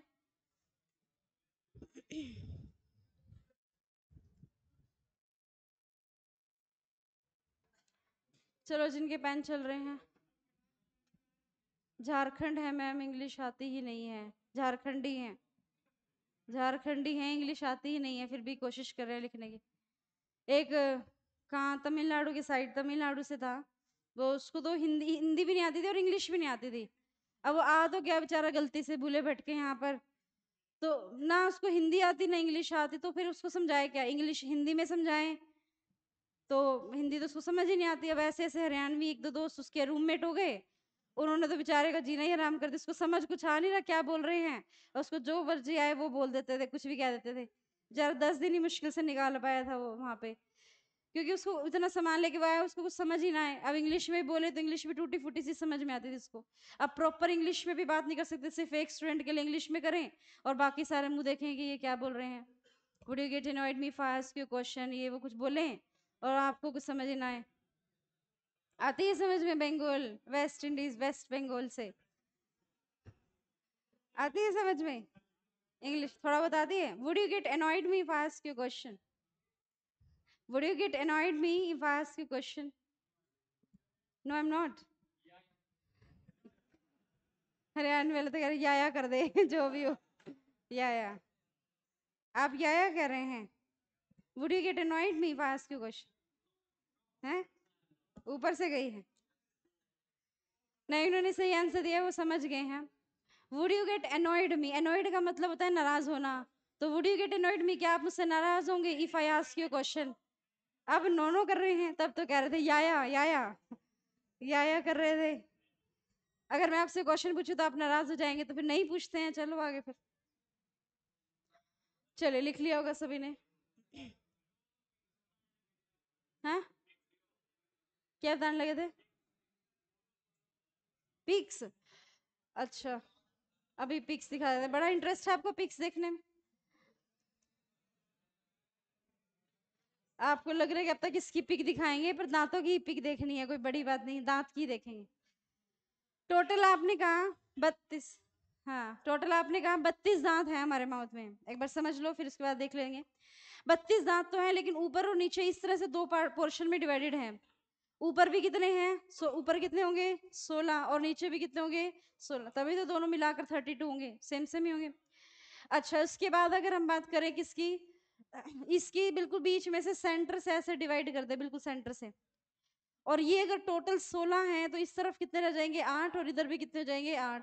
सेम ऐसे इधर भी 8 और इधर भी कितने हो जाएंगे? 8। इसका मतलब क्या हुआ कि हमने 32 जो दांत हैं उसको हमने 8-8 के इक्वल पोर्शंस में 4 भागों में बांट लिया। 8 इधर, 8 इधर, 8 इधर, 8 इधर, 4 हो गए। अब हम यहाँ पर बात करते हैं फॉर्मूले की, तो फॉर्मूला क्या है? आई सी पी एम, 4 टाइप की टीथ हैं, तो इस तरह से बटे होते हैं। पहले आई वाले होते हैं, फिर सी, फिर पी, और एम वाले जो होते हैं ना मोलर्स, वो सबसे कोने में। कौन बोल रहा है? कुछ पूछना है किसी को? एम वाले जो होते हैं ना मोलर्स, वो सबसे क्या होते हैं? कोने में। सेम ऐसे इधर आई सी पी और ये एम, एम सबसे कोने में होंगे। ठीक ऐसे ही इधर आई सी पी और ये कौन से हो जाएंगे? एम, और ये भी आई सी पी और ये वाले हो जाएंगे एम, यानी कि एम वाले चारों कोनों में जो होंगे ना ऊपर और नीचे, वो कौन से हो जाएंगे? मोलर्स वाले टीथ हो जाएंगे, एम मोलर्स। ठीक है, अब हम बात करते हैं, ये हो गए। अब फॉर्मूला क्या था आपके 32 दांतों का? फॉर्मूला क्या था? आई सी पी एम 2 1 2 3। तो इस फॉर्मूले को देखिए पहले तो, 2 1 2 3, इसको टोटल करेंगे तो दो दो कितने, 2 और 1 कितने हो गए? 3, 3 और 2 5, 5 और 3 कितने हो गए? तो ये टोटल 8, यानी कि एक पोर्शन के 8 हैं ये। इसी को अगर आप 4 4 से मल्टीप्लाई कर दो ना, 4 दूनी 8 हो जाएंगे, ये कितने हो जाएंगे 4, और ये भी कितने हो जाएंगे 8, और ये कितने हो जाएंगे 12, और इन सब का टोटल करोगे तो ये टोटल दांत कितने आ जाएंगे आपके। इसका मतलब देखो कैसे है फॉर्मूला, ICPM 2 1 2 3, यानी कि 2 इंसीजर, 1 कैनाइन, 2 प्रीमोलर और 3 मोलर। सेम ऐसे इधर 2 इंसीजर, 1 कैनाइन, 2 प्रीमोलर और 3 मोलर। 2 1 2 3, ठीक है। तो फॉर्मूला आपका देखना 2 1 2 3। क्या ये सारे 32 दांत कंप्लीट कर दिए हमने? ठीक है। तो आपसे पूछे टोटल इंसीजर्स कितने हैं, कुल इंसीजर्स 4 जो कह रहे हैं आपको, तो यहाँ भी बता दिया, ये टोटल कितने हो जाएंगे 8। आपको अगर ये तो पेपर में नहीं बना हुआ मिलेगा आपको, तो आपको डायरेक्ट पूछ ले कि कुल मोलर्स बताओ कितने हैं, तो आपको फॉर्मूला तो याद रखना ही है। तो फॉर्मूला याद होगा तो मोलर्स जितने भी हैं 3, उसको 4 से मल्टीप्लाई कर दो 12। ठीक है, सबको समझ में आया? टोटल इंसीजर कितने हैं, कैनाइन कितने हैं, प्रीमोलर कितने हैं और मोलर कितने हैं, और इस तरीके से बटे होते हैं। यानी कि जो सबसे फ्रंट वाले ये वाले टीथ हैं, ये इनको हम क्या कह रहे हैं इंसीजर्स।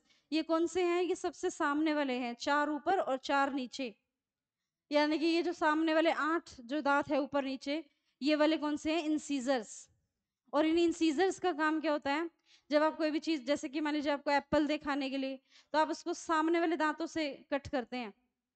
लेकिन वही अगर आपको इधर वेस्ट बंगाल में अगर आपको कोई लेग पीस दे खाने के लिए, या कोई भी, सभी मोस्टली होंगे नॉन वेज, कौन कौन खाते हैं नॉन वेजिटेरियंस, ये देखो पूरा ऐसे नहीं करना है, साइड वाले दांतों से।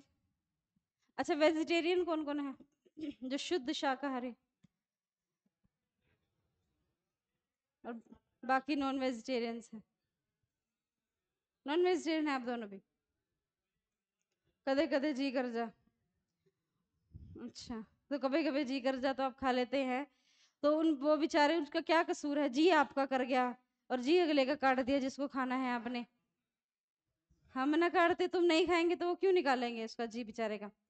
तो किसी बेजुबान को मार कर अपने स्वाद के लिए आप खा रहे हैं, किस मजबूरी है तो लगा है। मिल्क नहीं, वेज ही है, वेज।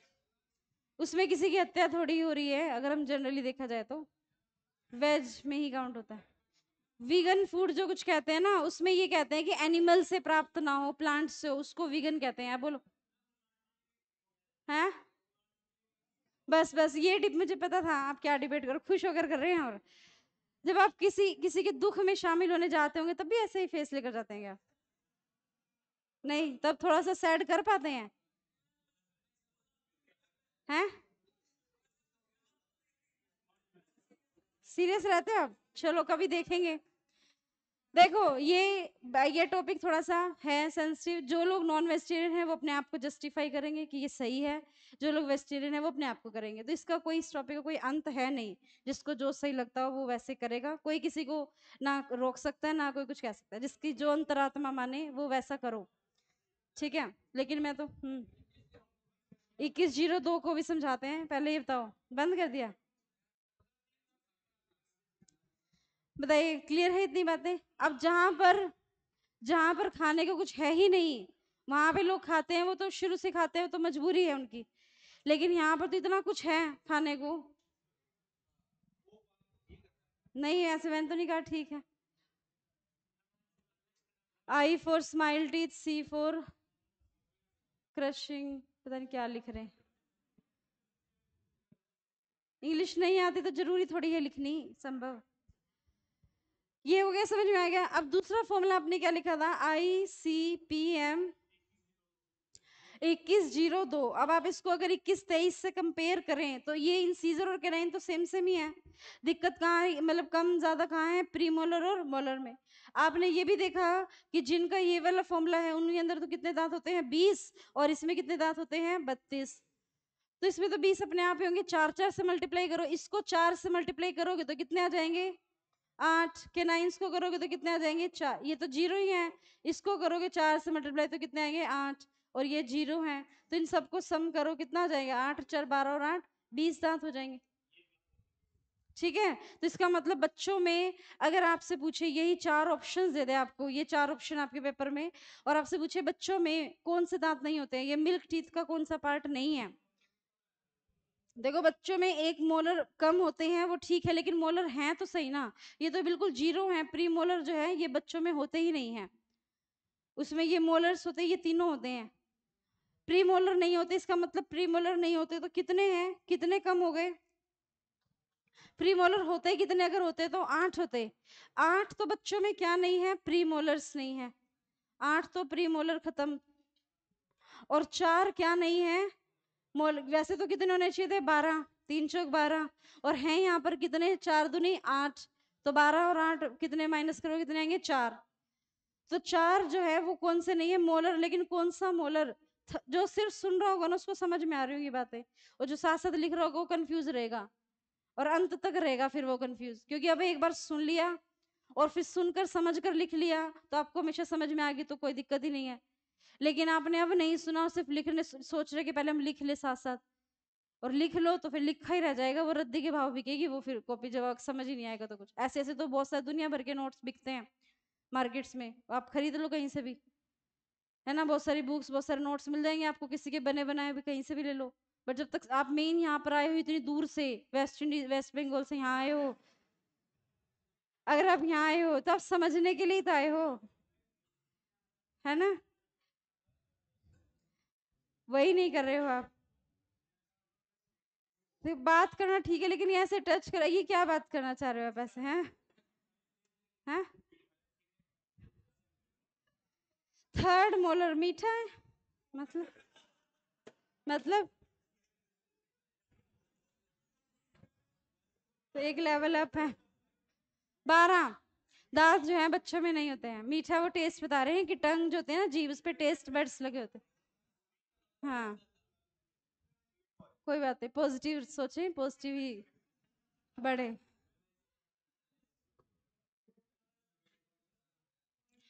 बताइए थर्ड मोलर कौन से हैं, ये है फर्स्ट मोलर, ये है सेकंड, और ये सबसे लास्ट वाले कौन से हैं, थर्ड मोलर। जो सबसे क्लास, जो सबसे लास्ट वाला है ये है थर्ड मोलर, ये वाले हैं थर्ड मोलर, सबसे एंड वाले, सबसे कोने वाले चारों जो है ना, ये 4 मोलर नहीं है ना जिनसे, वो जो 4 मोलर नहीं है वो ये मोलर है, चारों कोने वाले, 2 ऊपर कोने और 2 नीचे कोने, ये 4 थर्ड मोलर नहीं होते हैं। और ये जो थर्ड मोलर हैं ये वही दांत हैं जिनको आप और किस नाम से जानते हैं, बताइए। इसको हम और विजडम टीथ भी कहते हैं, अकल वाले दांत भी कहते हैं। तो बच्चों में ना तो अकल होती है, ना ही उनमें अकल वाले दांत होते हैं, और ये फैक्ट है, ये सच्चाई है। जब जब जब जैसे मैच्योरिटी आनी स्टार्ट हो जाती है ना, तो विजडम टीथ भी आने स्टार्ट हो जाते हैं। और ऐसा मैंने देखा है, बहुत सारे ऐसे बच्चे हैं, स्टूडेंट्स हैं, जिनकी 17 16 17 18 इस एज में जो है ये टीथ आने, इसकी कोई फिक्स एज नहीं है, इस एज में जनरली इस एज में आ जाते हैं, 18 20 की एज में, ठीक है। हाँ हाँ, और कुछ ऐसे टीचर्स, कुछ ऐसे भी हैं जिनके मतलब 28 28 की एज में भी जो है अभी तक नहीं आए हैं। तो ये पर्सन टू पर्सन डिपेंड करता है। मेरी तरफ में देखो, मेरे आ चुके हैं, ठीक है, जिनके नहीं आए हैं वो अपना अपना देखे कि क्या, ये देख रहे हैं आप जीभ लगा लगा कर, मेरे भी नहीं आए हैं अभी तक, नहीं, ठीक है। लास्ट में जो खुश रहते हैं मिस्टर नोबिता, तो आप क्या आ गए हैं, आ गए, क्या आ गए हैं, अच्छा टीथ आ गए हैं, विजडम, लिख लो इसको फिर हम आगे बढ़ते हैं। थर्ड मोलर को ही एकल दांत कहते हैं, यस। लिखिए, अब हम इमेज देखते हैं।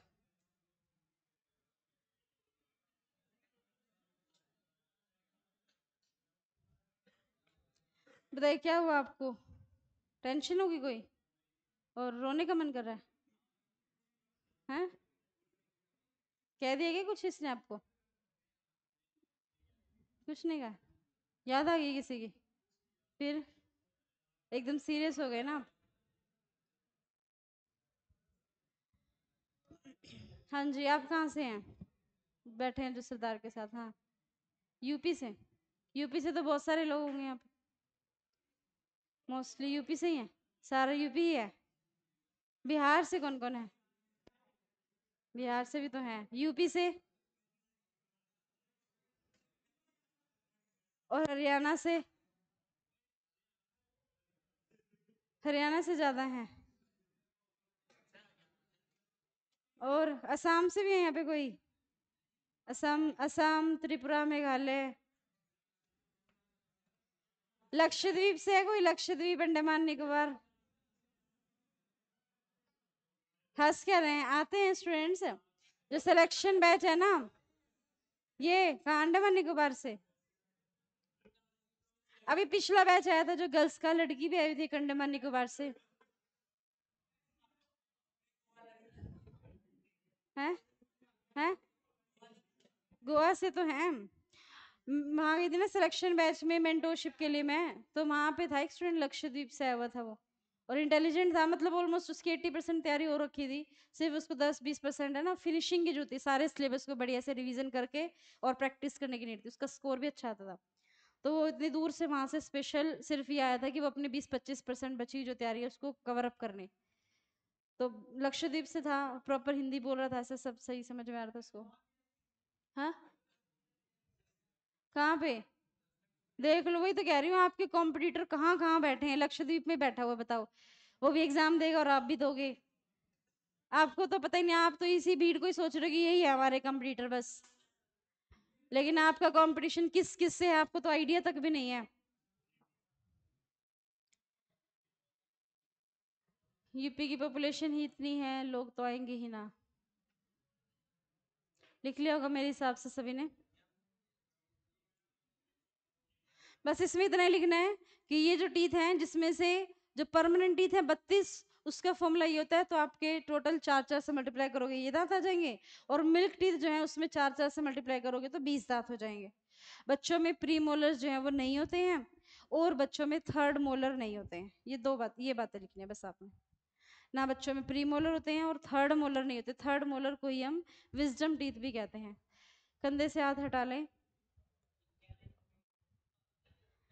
कंधे से हाथ हटाएं और सीधा देखें। उधर क्या देख रहे हो? उसकी तरफ, नीचे, ये इधर आपके पीछे। हाँ, आप ही सीधे देखें। लिख लिया आपने? शर्मा रहे हैं, बताओ, कोई जेठ पेट है आपके सामने? हो गया सभी का? थोड़ा स्पीड बढ़ाओ भाई, लिखते पहले डेस्क पे ऐसे लिख रहे हैं सब। हाँ, क्या हुआ?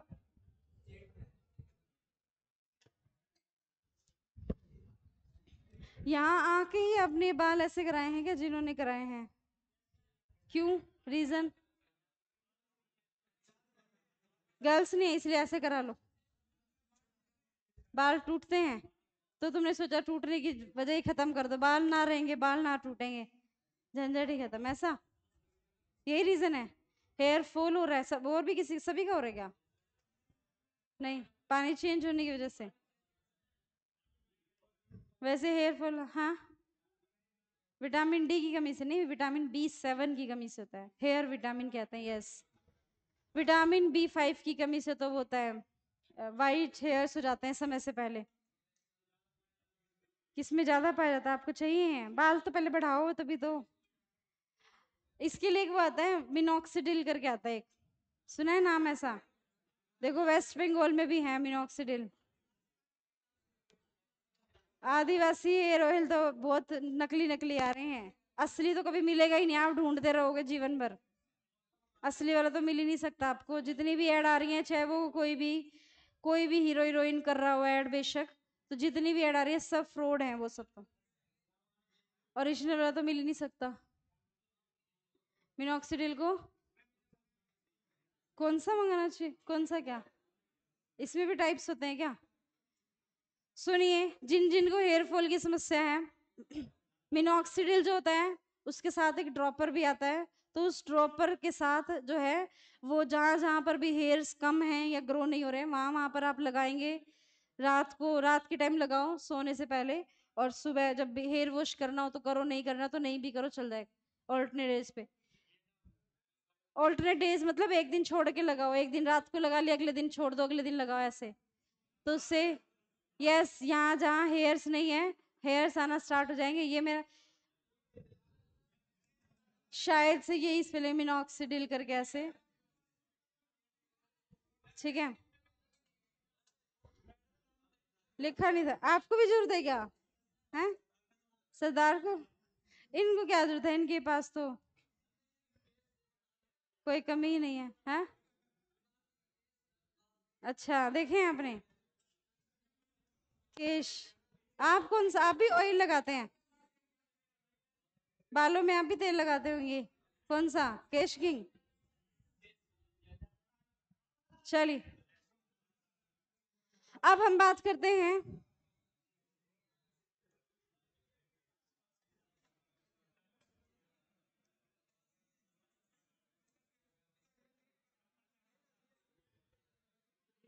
यही है ना? बस भाई, क्या हो क्या जाता है, जरा सा भी सब्र नहीं है आपको।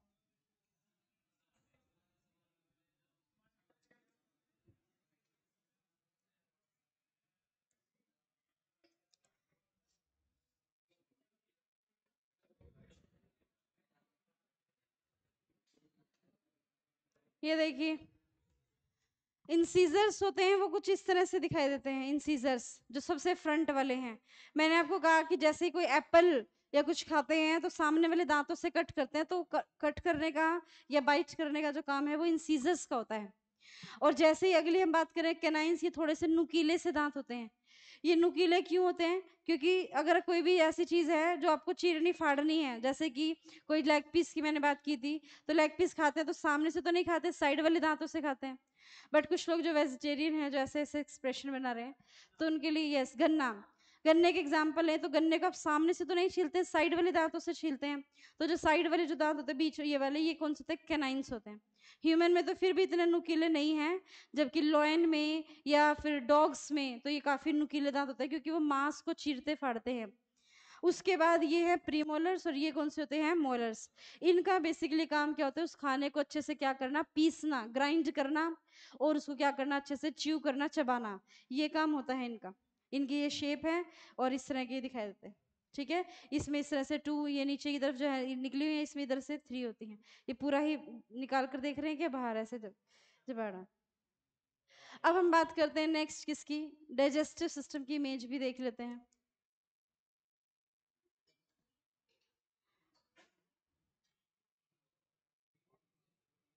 वीडियो भी देखेंगे पहले। देखिए,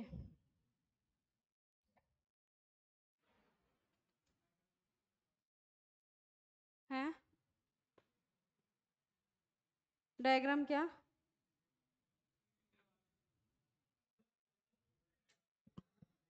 विजिबल होगा आई थिंक सभी को।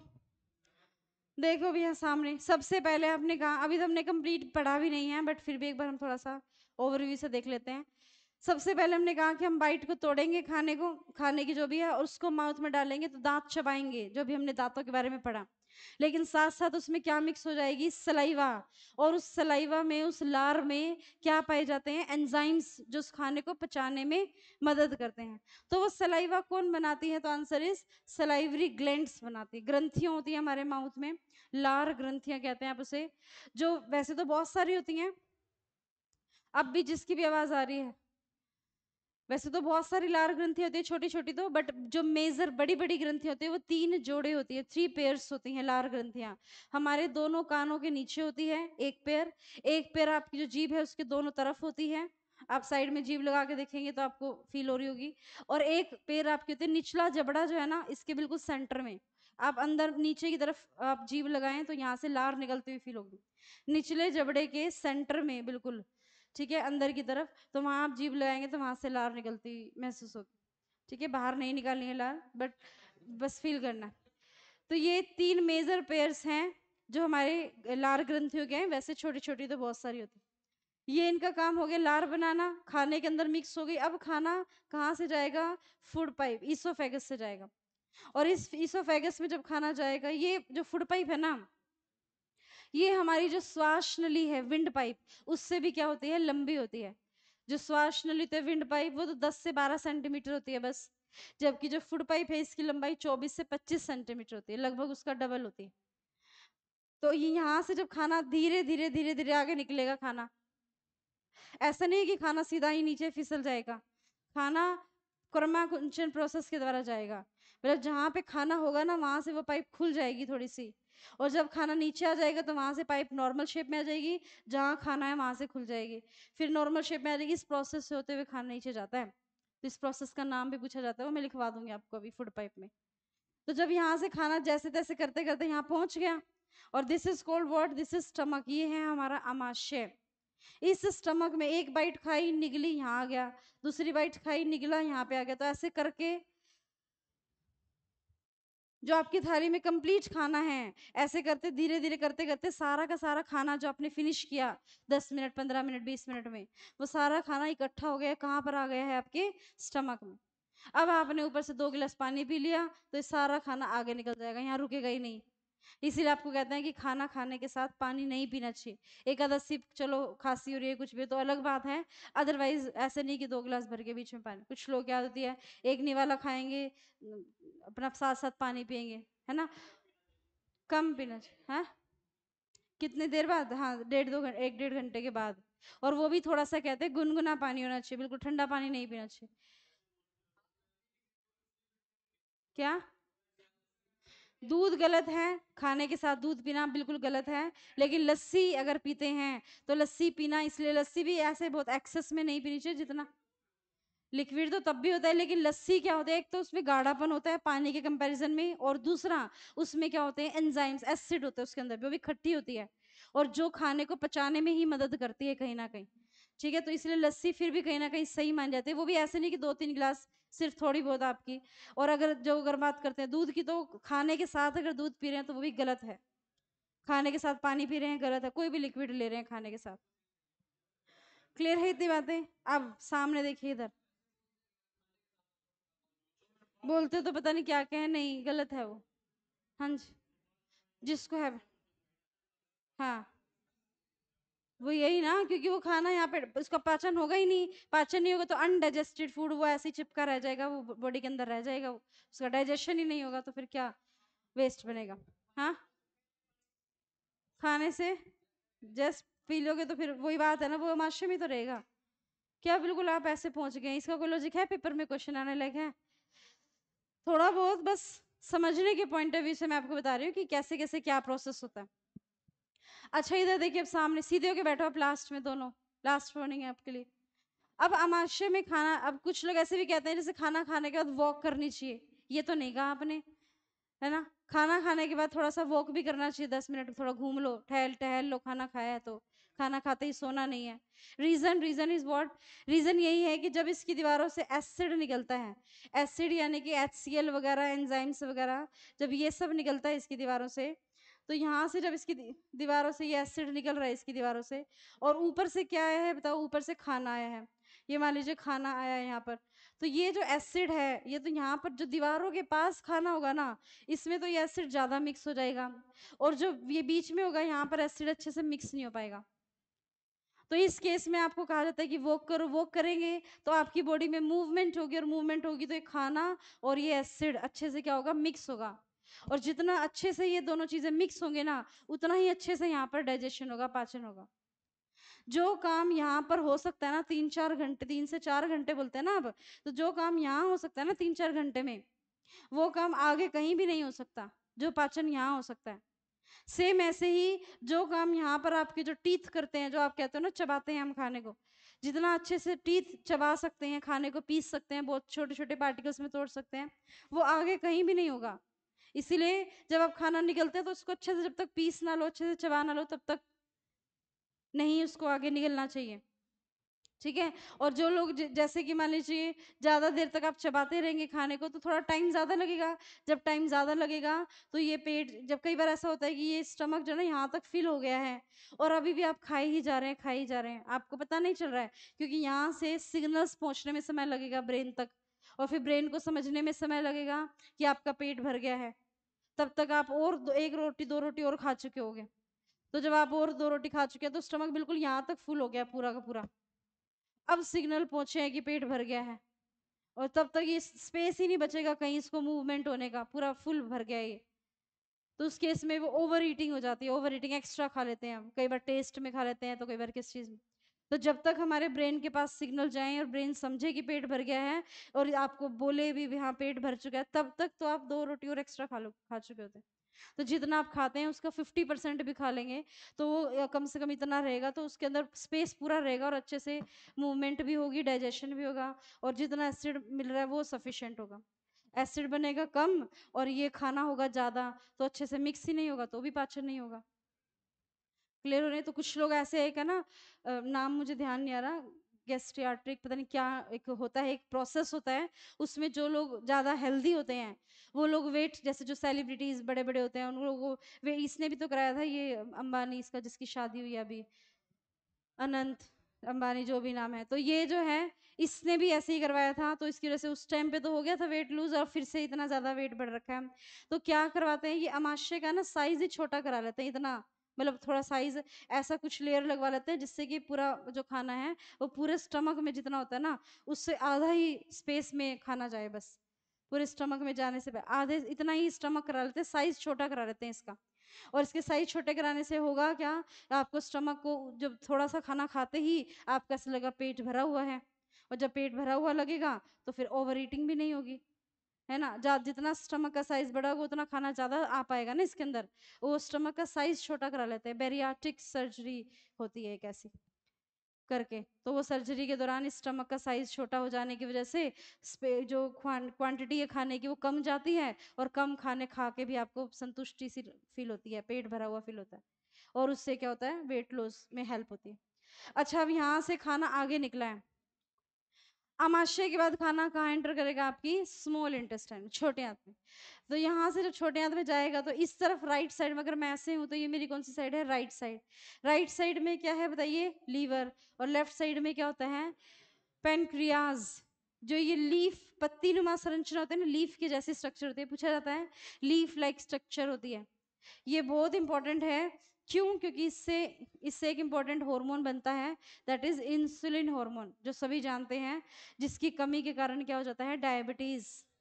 तो इंसुलिन हार्मोन हमारी बॉडी में यही बनाता है, ये पैनक्रियाज। और लीवर कौन सा जूस बनाता है, बाइल जूस बनाता है, पित्त रस। तो जो भी ये दोनों बना रहे हैं, तो खाना पहले लीवर में जाएगा या पहले पैनक्रियाज में जाएगा,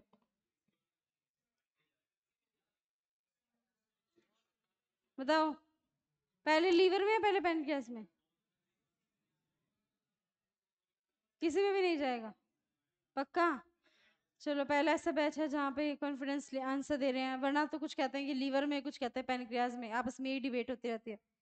खाना तो सीधा छोटी आंत में ही जाएगा, जो लीवर ने जूस बनाया वो इधर आ जाएगा, जो पैनक्रियाज ने जूस बनाया वो भी इधर आ जाएगा, इसी पाइप में ही आ जाएगा। बस एक थोड़ा सा पॉइंट रहेगा यहाँ पे, ये समझ लो, फिर हम आगे बढ़ते हैं। इधर से खाना आ रहा है ऊपर से, ये छोटी आंत का सबसे पहला भाग है, पहला भाग जो आपने लिखा था ड्यूडेनम। यहाँ पर शुरुआत में ही यहाँ पर खाना पूरा पच जाएगा अच्छे से।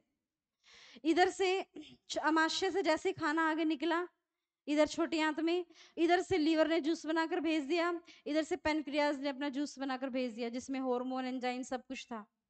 और वो सारी चीजें जब यहाँ पर खाने में अच्छे से मिक्स होंगी ना, तो यहाँ पर खाने को जितना पचना है उसका सारा के सारा कंप्लीट डाइजेशन हो जाएगा। मतलब हमारे माउथ में, हमारे अमाशय में, हमारे यहाँ पर छोटे आंत में ये खाना कंप्लीट डाइजेस्ट हो गया यहाँ तक। इसके आगे अभी जितना भी एरिया बचा है यहाँ पर कोई खाने का पाचन नहीं होगा, there is no food digestion, जितना पाचन होना था वो हो चुका। अब हम खाना सिर्फ पचाने के लिए ही थोड़ी खाते हैं, उस खाने में से काम की चीजें रखनी भी तो है बॉडी को। तो अब ये देखो यहाँ पे ये छोटी आंत है ना, ये तो ये पीछे से है, इसके पीछे से अगर हम देखें तो ये पीछे से आ रही है पाइप बड़ी आंत के, और ये इस तरह से ये पूरा पूरा घूमता रहता है खाना इसके अंदर, छोटी आंत में। कहने को छोटे लेकिन एक्चुअली में पूरी फुल्ली पैक होती है, बहुत लंबी होती है, और इसी में ही ज्यादातर समय लगता है, जो समय लगता है। तो धीरे धीरे धीरे धीरे धीरे धीरे खाना इसमें से चलता रहता है। समझ में आ रहा है आपको? क्योंकि पाचन तो हो गया जितना होना था। अब इस छोटी आंत का काम क्या है, उस खाने में जितनी भी काम की चीजें हैं, सामने देख, जितनी भी काम की चीजें हैं जैसे कि carbohydrate, fat, protein, vitamin, minerals, fibres, बहुत सारी चीजें हैं, तो उन सबको धीरे धीरे छोटी आंत की दीवारें क्या करती रहती हैं, एब्जॉर्ब करती रहती हैं, अवशोषित करती हैं। और जब वो अवशोषित करती हैं तो ले जाकर कहाँ डाल देती हैं, आपके ब्लड में। एब्जॉर्ब करते ही उसके साथ में इसकी दीवारों के साथ क्या होती है, ब्लड वेसल्स, ब्लड में डाल दिया। और ब्लड तो इकलौता साधन है जो पूरी बॉडी में घूमता रहता है। ब्लड जहां जहां ब्लड जाएगा वहां वहां वो सप्लाई कर देगा सारी चीजों। क्लियर है सबको? तो अब यहाँ से सारी चीजें एब्जॉर्ब हो गई। अब ये देखो छोटी आंत के बाद अब खाना कहाँ एंटर कर गया है, ये बड़ी आंत में। और ये बड़ी आंत से इस तरह से इस रास्ते से होते हुए खाना, खाना क्या, अब तो यहाँ वेस्ट ही बच जाएगा। बड़ी आंत का सबसे इंपॉर्टेंट काम है पानी को सोखना। कई बार आप देखते हो कि लूज मोशंस हो जाते हैं, तो उसका रीजन है इस बड़ी आंत में इन्फेक्शन होना, क्योंकि पानी को सोखने का काम बड़ी आंत का है। और अगर बड़ी आंत में किसी भी तरह से इन्फेक्शन है या वो सही से काम नहीं कर पा रही है, तो उसका मतलब वो ये वाला पार्ट है बड़ी आंत का। ठीक है, अब यहाँ पे सारा खाने की सारी चीजें एब्जॉर्ब हो गई, यहाँ पे पानी भी एब्जॉर्ब हो गया, सब कुछ एब्जॉर्ब हो गया काम की चीजें। अब जो बचा है दैट इज वेस्ट, वो हमारी बॉडी में वेस्ट बचा है। और उस वेस्ट को, ये वाला जो हिस्सा है ना यहाँ पर, इसके अंदर, इसको हम रेक्टम कहते हैं, मलाशय। इस मलाशय में कुछ समय के लिए क्या कर दिया जाता है, स्टोर। और फिर फाइनली उसको एनस के द्वारा, गुदा के द्वारा शरीर से एक्सक्रीट आउट कर दिया। क्या आपको कंप्लीट ओवरव्यू समझ में आया है? इन्हीं को ही हमें बस शब्दों में लिखना है नोट्स की फॉर्म में, फिर हम क्वेश्चंस की फॉर्म में करेंगे। क्लियर हो गया ना सभी को? दिमाग में जब ये चीज़ें छप जाएंगी तभी आपको इस टॉपिक भी इंटरेस्टिंग लगे, तभी आपको समझ भी आएगा और आपको याद करने का भी मन करेगा। और ये रही वो अपेंडिक्स, छोटा सा एरिया अपेंडिक्स। जब इसमें खाना जाता है तो इसकी वजह से यहाँ पर अपेंडिक्स का साइज बढ़ जाता है, जिसकी वजह से पेन होना स्टार्ट होता है। ये अपेंडिक्स जब छोटी आंत से बड़ी आंत में जा रहा है ना खाना, तो यहीं पर ही होता है, पहले ही भाग में, बड़ी आंत में। ठीक है, कोई समस्या किसी तरह की है? टाइम हो गया? कितना टाइम हो गया? ये क्लियर हुआ है तो बताओ, सभी को क्लियर है? इसके बाद हम आगे जो थोड़ा बहुत वो पढ़ेंगे पहले नोट्स, फिर हम इसकी वीडियो से भी समझेंगे कि वीडियो के तरीके से भी। हाँ, फास्ट रखने से क्या फायदा और क्या नुकसान होता है, उससे बस यही है कि आप जनरल जनरल बात करें। आप यहाँ बैठे हैं क्लास, आप यहाँ मान लीजिए एक रूम है, सुनिए, आप इस रूम में बैठे हैं, यहीं पर रहकर आप यहीं पढ़ते हैं, एसी चल रहा है, एसी चला दिया सुबह आपने, अब आपने एसी चला दी, यहीं पे आप पूरा दिन पढ़ रहे हैं, यहीं लंच कर रहे हैं, यहीं पे आप रह रहे हैं, और फिर यहीं पर एसी चलता रहेगा पूरा दिन, और रात में फिर से क्या है, आप जो है यहीं पर ही सो रहे हैं फॉर एग्जाम्पल, और यहीं सो रहे हैं तो एसी तब भी चल रहा है, अगले दिन फिर से आप यहीं पे हैं। मतलब एसी जो है वो कभी बंद ही ना करो, सुबह दोपहर शाम रात चलता ही रहे, चलता ही रहे, चलता ही रहे, चलता ही रहे। तो क्या इसकी लाइफ जो है वो ज़्यादा रहेगी? नहीं रहेगी ऑब्वियसली। वही हमारा डाइजेस्टिव सिस्टम है। आपने तो सुबह भी खा लिया, दोपहर में भी खा लिया, रात में भी खा लिया, अभी सुबह वाला पचा नहीं, दोपहर और रात में खा लिया आपने, इतने सुबह वाला पचता है, इतने फिर आप अगले दिन सुबह का फिर खाने लग जाते हैं। तो आप देख रहे हैं कि डाइजेस्टिव सिस्टम चलता ही जा रहा है, चलता ही जा रहा है, चलता ही जा रहा है। उसको भी तो एक ब्रेक की नीड है, ताकि ब्रेक के बाद दोबारा से वो कुछ खाए तो उसको बहुत अच्छे से दोबारा से, जब वो खाएंगे आप कोई चीज़, आपने 16 घंटे 20 घंटे कुछ नहीं खाया, एक दिन फास्ट रख लिया आपने, ये पहले जो धार्मिक जो बने हुए हैं ना, उसके साइंटिफिक रीजन यही है उसका, फास्ट रखने का, व्रत रखने का, उसमें आपकी श्रद्धा है वो भी ठीक है, आपके अंदर भगवान के प्रति आस्था है, और आपकी बॉडी के लिए भी वो हेल्दी होता है, साइंटिफिकली रीजन है। एक दिन कुछ नहीं खाएंगे तो पिछला जो भी बचा खुचा है वो सब वेस्ट बाहर आ जाएगा और पूरा पूरा रास्ता क्लीन हो जाएगा। अब आप जो खाएंगे उसको फिर उतनी दुगनी पावर के साथ बॉडी क्या है, अच्छे से पचा पाएगी और अच्छे से उसको क्या कर पाएगी, एब्जॉर्ब कर पाएगी। तो इसलिए साइंस भी कहती है कि वीक में एक दिन या तो फास्ट रखो, नहीं तो एक होती है इंटरमिटेंट फास्टिंग कहते हैं इसको। इंटरमिटेंट फास्टिंग होती है, मतलब उसमें आपने 10 घंटे 12 घंटे 16 घंटे जितनी आपकी कैपेसिटी है उतने टाइम तक आपको कुछ नहीं खाना पीना, कुछ भी नहीं होता। तो ये भी एक तरीका होता है। तो ये सब सिर्फ इसलिए ताकि डाइजेस्टिव सिस्टम बढ़िया वर्क करे। क्या करते हैं? एसिडिटी, एसिडिटी जब एक्सेस में बन जाता है ना, एसिडिटी बनने का रीजन ये भी है, कुछ लोग च्युइंगम खाते हैं, कभी कभार खाते हैं तो अलग रीजन है, जिनको बहुत ज्यादा हैबिट है च्युइंगम चबाते रहते चबाते रहते चबाते रहते, अब वो च्युइंगम चबा रहे हैं जिस टाइम पे, तो ब्रेन के पास सिग्नल पहुंच गए कि भाई कुछ ना कुछ चबा रहे हैं और अभी आने वाला है, तो जो स्टमक है ना, आमाशय, ये एसिड बनाकर तैयार हो जाता है, एसिड बन जाता है इसमें। लेकिन आपने तो च्युइंगम चबाई, और चबाकर आप उसको क्या पता ब्रेन को कि वो च्युइंगम आप निकाल कर किसी डेस्क के नीचे चिपकाने वाले हैं, है ना? तो वो तो आपने चिपका दी, अंदर तो कुछ गया नहीं, अंदर तो गया नहीं, वो एसिड तो बनकर ऐसे कैसे पड़ा हुआ है, तो उससे क्या होगा, दीवारों पर जलन होनी स्टार्ट हो जाते हैं। ये तब होता है जब बहुत ज्यादा एक्सेस में हो जाए ऐसी चीज। या आप नॉर्मली ऑयली या कुछ भी ऐसा खाते हैं, या कुछ लोगों को खाली पेट भी एसिड बनता है। खाली पेट क्यों बनता है? क्योंकि एसिड तो बनना शुरू हो गया सुबह उठकर। आपका जब टाइम होता है ना खाने का, आपको जो हैबिट बनी हुई है उस टाइम पे ऑटोमेटिक भूख लगाती है आपको, एसिड बनना स्टार्ट हो जाता है नेचुरली। देखो कुछ लोग ऐसे होते हैं जो गांव में सुबह 6 बजे उठते हैं, 7 बजे ब्रेकफास्ट कर लेते हैं, और शहरों में ऐसे होते हैं 11 बजे उठते हैं, 12 बजे, 12 बजे ब्रेकफास्ट करते हैं। तो उनको 12 बजे ही भूख लगेगी, और जो 7 बजे खाते हैं उनको 7 या 8 बजे ऐसे भूख लगनी शुरू हो जाएगी, क्योंकि बॉडी वैसी हैबिचुअल हो चुकी है। ठीक है, तो बहुत सारी बातें इसके बारे में करेंगे नेक्स्ट एपिसोड में। Thank you.